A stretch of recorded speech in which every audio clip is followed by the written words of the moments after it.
The courtroom fell silent as Judge Carolyn reviewed the final details of a high-profile case involving financial fraud.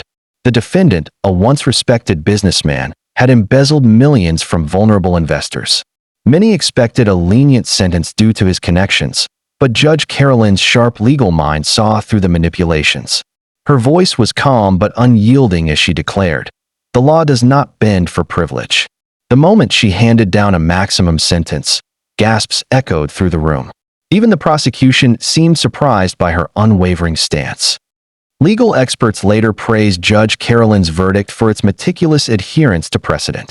She cited multiple cases where white-collar criminals received harsh penalties to deter future offenses. Unlike some judges who factor in a defendant's social status, she focused solely on the severity of the crime.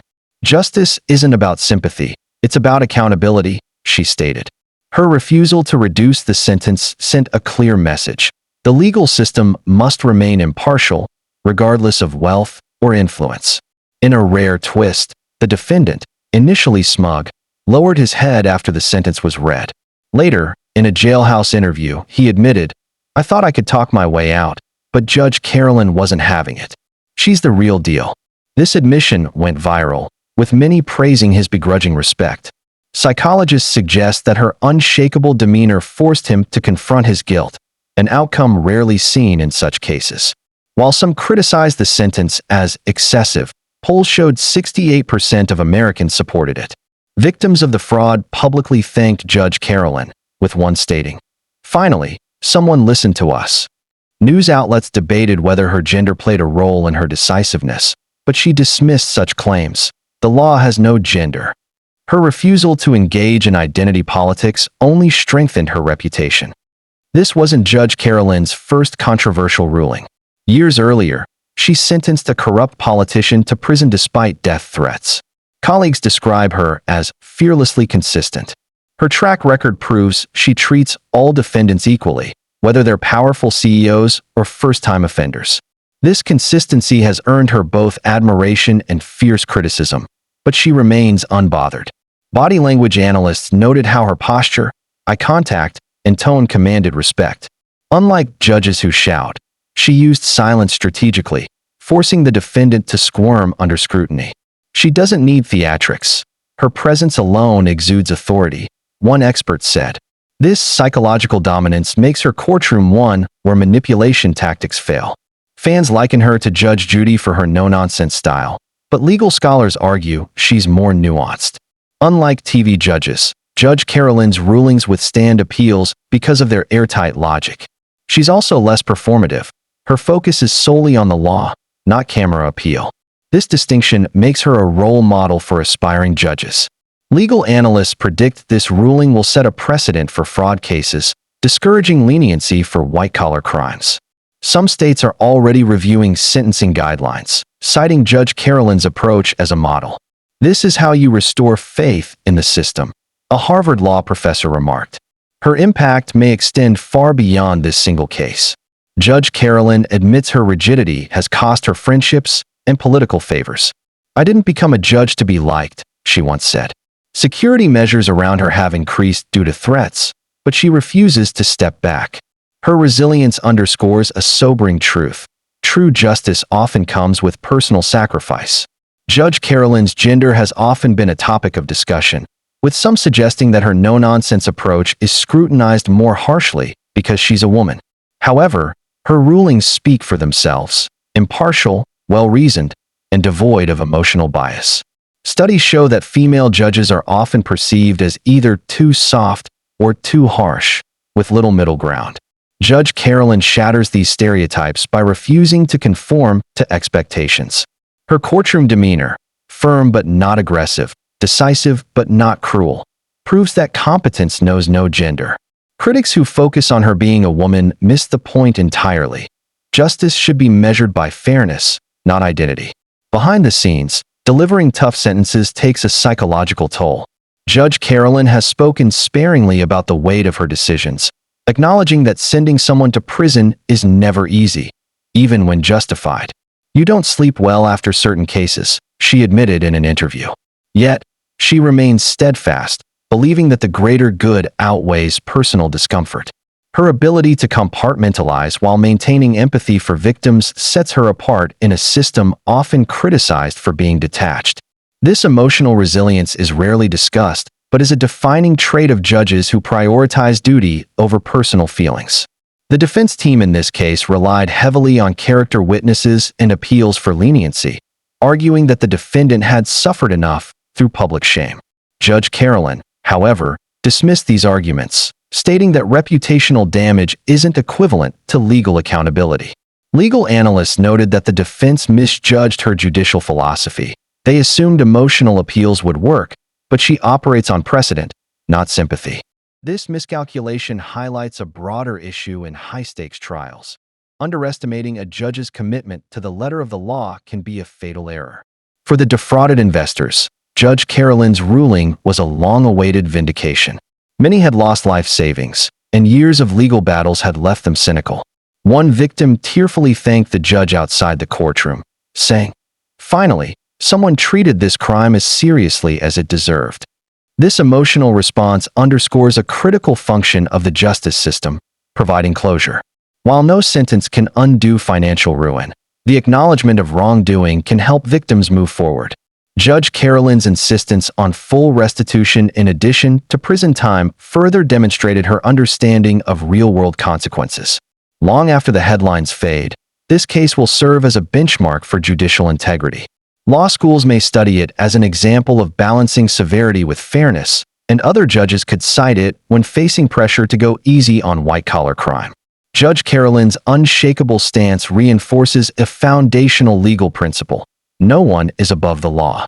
In an age of growing distrust in institutions, her brand of justice, transparent, unapologetic, and blind to status, offers a blueprint for restoring public faith. As she once said, "The moment we start making exceptions is the moment the system fails." Judge Carolyn's ruling ignited fierce debates about whether public opinion should influence sentencing. While some argued that her decision was too harsh, given the defendant's reputation, legal scholars countered that judges must remain insulated from external pressures. Unlike elected officials, judges like Carolyn are appointed to uphold the law, not popularity contests. Her refusal to soften the sentence, despite media backlash, highlights a critical judicial principle. Fairness isn't determined by polls. This case raises an uncomfortable question. Should courts bend to societal outrage, or must they stand as unwavering pillars of impartiality? Judge Carolyn's answer was clear. "My duty is to the Constitution, not the headlines." Beyond this single case, Judge Carolyn's ruling sent shockwaves through legal circles. Prosecutors in similar fraud cases began citing her verdict to demand stricter sentences, while defense attorneys adjusted strategies to avoid her precedent. Legal blogs dubbed this the Carolyn effect, a shift toward fewer plea bargains and more trials, as defendants hoped for leniency elsewhere. Appellate courts now face fresh challenges reviewing her interpretations of sentencing guidelines. This underscores how one judge's uncompromising stance can recalibrate an entire branch of jurisprudence, proving that courtroom decisions are never isolated events. Media coverage of Judge Carolyn's trial often prioritized drama over nuance. Headlines screamed, "Iron Lady Judge crushes defendant," while op-eds reduced her meticulous ruling to a power move. Lost in the noise were the legal justifications. The 32-page sentencing memorandum she authored, dissecting each aggravating factor. True justice journalism should dissect such documents, not just courtroom theatrics. Judge Carolyn's case exposes a systemic flaw. When complex rulings are distilled into sound bites, the public's understanding of law suffers. Yet, paradoxically, this very sensationalism brought national attention to issues like white-collar crime accountability. The defendant's elite upbringing and Ivy League pedigree became focal points during sentencing. Psychologists testified that his privilege fostered a sense of invincibility, a belief that rules don't apply to people like him. Judge Carolyn's sentence shattered that myth, serving as a rare rebuke to entitlement culture. Her words cut deep. "Your education should have taught you ethics, not evasion." This aspect of the case resonated with millions grappling with wealth inequality, making it a cultural touchstone beyond the courtroom. The message was clear: the law scales balance deeds, not diplomas. Judge Carolyn's ruling exposed gaps in sentencing guidelines for financial crimes. While violent offenders face mandatory minimums, white-collar criminals often exploit loopholes. Legislators are now debating bills to standardize fraud penalties, inspired by her verdict.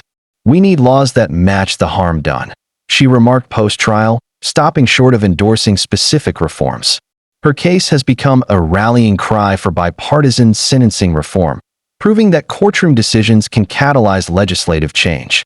Whether this momentum lasts depends on public pressure, but thanks to Judge Carolyn, the conversation has begun. Cognitive science reveals that judges like Carolyn operate in a unique mental space where legal training, personal ethics, and emotional control intersect. Studies show that the most respected judges demonstrate high cognitive reflection, the ability to override gut reactions with deliberate analysis. In this case, Judge Carolyn's 72-hour deliberation period before sentencing highlights this process. She later explained, "I had to separate the defendant's charismatic persona from the cold facts of ruined lives. Neurologically, such decisions activate both the prefrontal cortex, rational judgment, and the insula, empathy, debunking the myth that harsh sentences stem from coldness rather than balanced moral calculus." During sentencing, the defendant delivered a tearful apology that legal analysts later dubbed scripted remorse. Body language experts noted mismatches between his words and microexpressions, flared nostrils during emotional phrases, suggesting suppressed anger. Judge Carolyn saw through this, stating, "Genuine remorse is measured in actions, not speeches." This exposes a growing trend of apology consultants coaching wealthy defendants, turning contrition into a legal strategy. Her rejection of this performance sends a clear message. Courts are becoming savvier at detecting emotional manipulation, forcing attorneys to rethink defense tactics in the post-Carolyn era. Every detail in Judge Carolyn's courtroom, from her deliberate pauses before speaking to the strategic placement of victim impact statements, was choreographed for maximum psychological impact. Unlike judges who let attorneys dominate proceedings, she controlled the narrative flow like a playwright. When the defense tried to rush through mitigating factors, she slowed the tempo. "We will hear each word from the victims. This isn't your closing argument yet." This mastery of legal stagecraft serves dual purposes. It centers the victims while subtly pressuring defendants to drop pretenses. Law schools are now studying her techniques as a model for procedural fairness with dramatic weight. 2 years into his sentence, the defendant published a jailhouse manifesto that shocked observers. Gone was the arrogance. Instead, he described the suffocating weight of real accountability. While some dismissed this as another manipulation, prison psychologists confirmed authentic behavioral changes. This presents a moral quandary. If incarceration achieved its rehabilitative purpose, does that validate Judge Carolyn's harsh sentence? Reform advocates argue it proves excessive punishment works, while abolitionists counter that such transformation could have occurred through alternative sentencing. The debate continues, but one fact remains. The defendant's evolution is now part of this case's enduring legacy. The National Judicial College has quietly begun using this case in ethics seminars, framing Carolyn's approach as the gold standard for 21st century judging.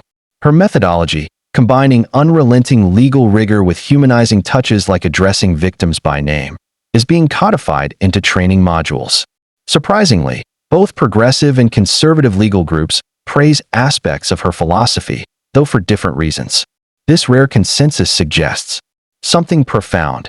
In an era of partisan judicial battles, excellence rooted in procedural integrity still commands universal respect.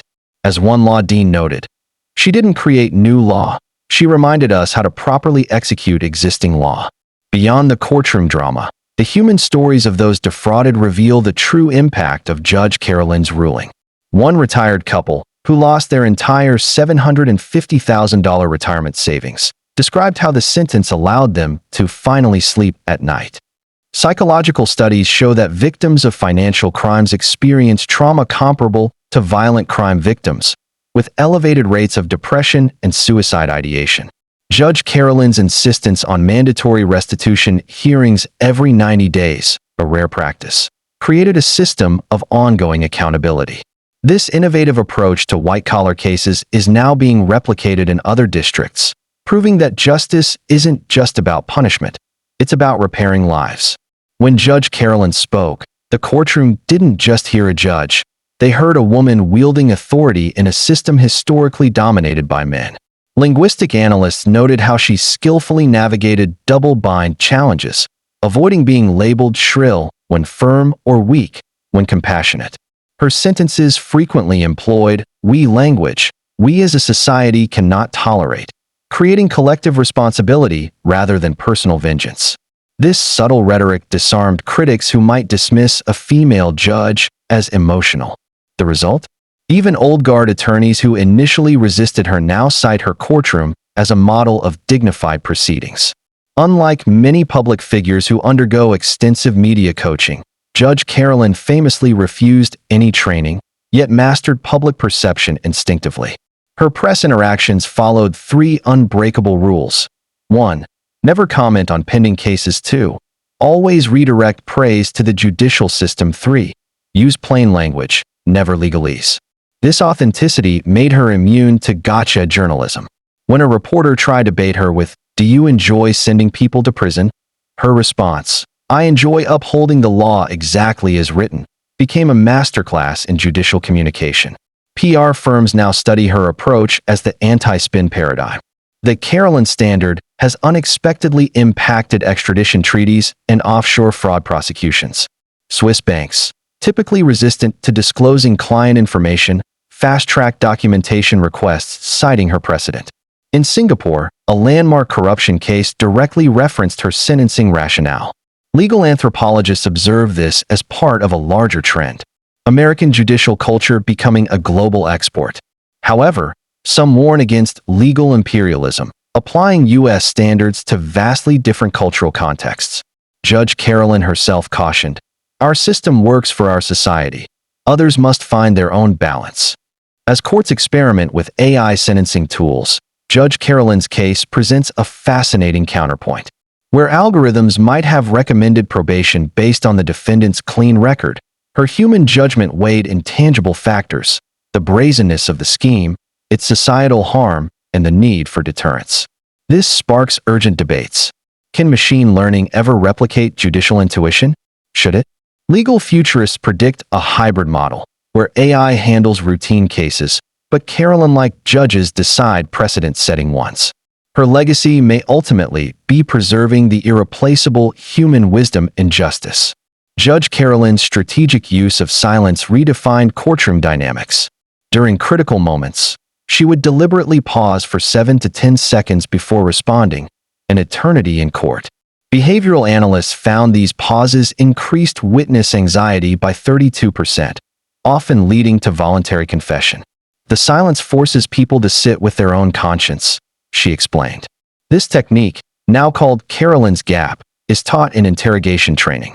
Interestingly, court transcripts show her speaking only 18% of trial time, yet controlling 92% of emotional tension. The power imbalance wasn't in words, but in the spaces between them.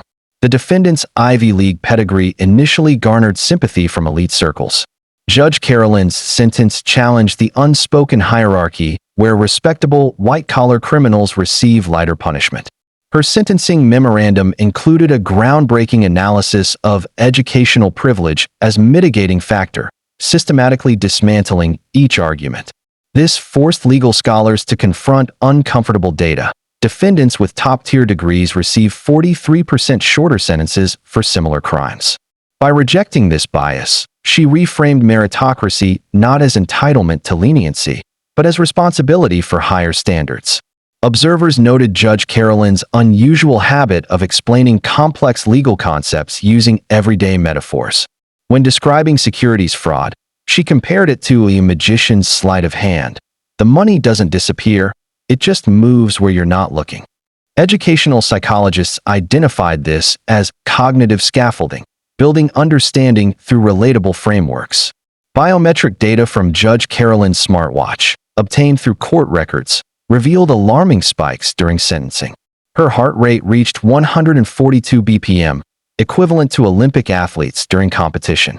Neurologists explain this as decision fatigue syndrome, where morally weighty choices trigger fight or flight responses.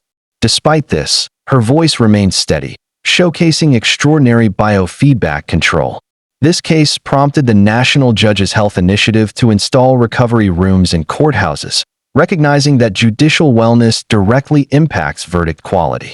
Judge Carolyn's landmark ruling transcended a single case, becoming a cultural reckoning on privilege, judicial integrity, and the very mechanics of justice.